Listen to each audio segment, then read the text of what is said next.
What's up guys? Andito kami sa JAC Motors ngayon para mag-test drive ng sasakyan. Tara, let's go!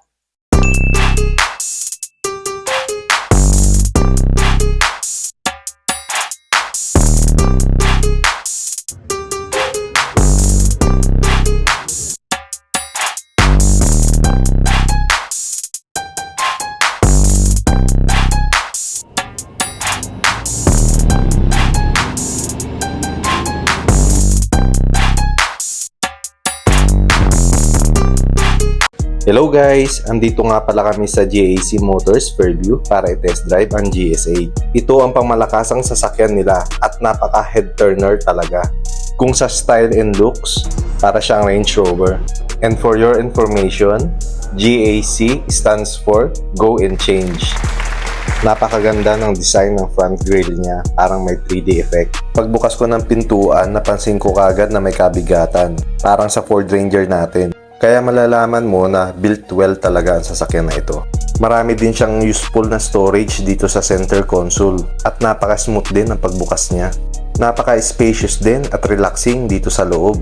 Grabe, ang lakas talaga makapang congressman ang sasakyan na ito. Meron siyang 14.6 HD LCD touchscreen display at 7-inch digital instrument cluster. Kaya sa personal, mapapawaw ka na lang talaga.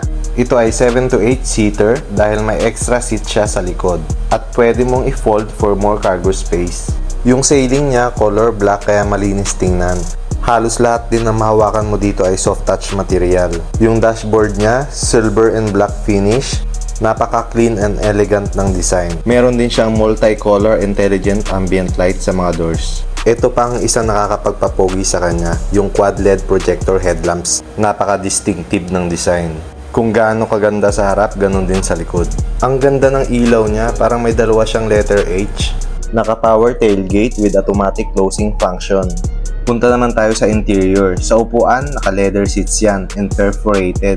And more importantly, ventilated. Ang lamig sa puwet niyan. Nice. Napaka-solid na mga buttons dito sa door panel. Naka 6-way power driver seat siya and 2-way lumbar support. Napakasarap upuan. Naka 20-inch alloy wheels at 255/50 ang size ng tires.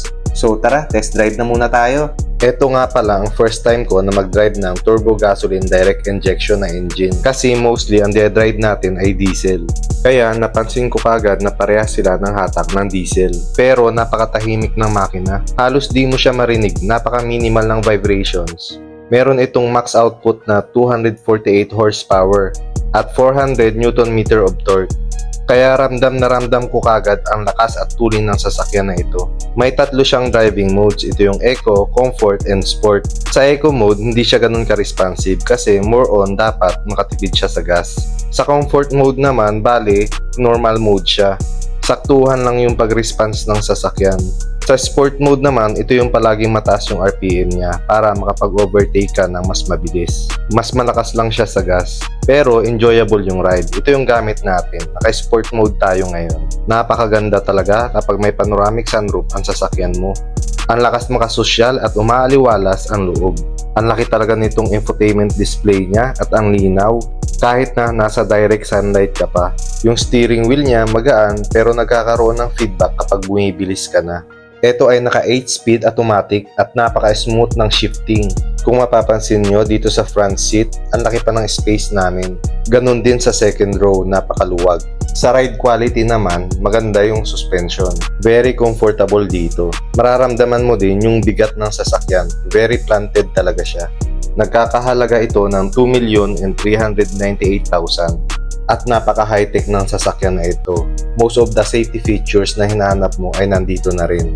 Meron itong adaptive cruise control, traffic sign recognition system, forward collision warning, lane departure warning, traffic jam assist, naka-electronic parking brake na rin, brake hold, at naka-paddle shifter. Hindi ko na siya mabanggit lahat guys, pero ito yung top variant nila. Naka 4x4 lang yung isang variant, pero same features sila. So asahan nyo na loaded sa specs to. Matipid din siya sa gas. As per GAC, meron siyang 13.2 km per liter. Imagine, napakalaki ng sasakyan na ito pero ang tipid sa gas at napaka-responsive pa ng makina. Ang sarap palang i-drive ng turbo gasoline engine. Napakatahimik dito sa loob, halos wala kang marinig, kaya yung level ng NVH niya maganda. Definitely more than good looks ang sasakyan na ito. 2-liter gasoline engine pero napaka-powerful ng sasakyan na ito. Gustong gusto ko talaga to, kaso wala lang tayong pambili. Ang laki na talaga ng pinagbago ng mga Chinese brand. Hindi na sila katulad dati na basta lang makagawa. Pwedeng-pwede na sila makipag-compete sa mga Japanese and European cars. Bali sa after sales na lang talaga magkakatalo. Pero sa tingin ko naman, kayang-kaya nila mag-provide ng after sales support. Meron din pala siyang engine start dito sa remote. And once na nakalimutan mong ilock yung sasakyan mo, automatic siya maglalak kapag hindi niya na ma-detect yung key fob. Yung infotainment system niya pala merong phone mirroring. So pwede ka manood ng mga YouTube and Netflix dyan. Ito yung sasakyan na hindi ka mababagot kahit traffic. At gugustuhin mo magstay na matagal sa sasakyan. Tingnan nyo naman, ang laki ng screen, so very useful yung 360 camera, especially for parking. Sa iba kasi may 360 camera nga, pero ang liit ng screen. So for me guys, very impressive ang sasakyan na ito. Very powerful, ang ganda ng suspension at matipid sa gas. Very responsive yung transmission at makina. Sana nakatulong ang video na ito sa inyo guys. Kaya hanggang dito na lang. Ride safe!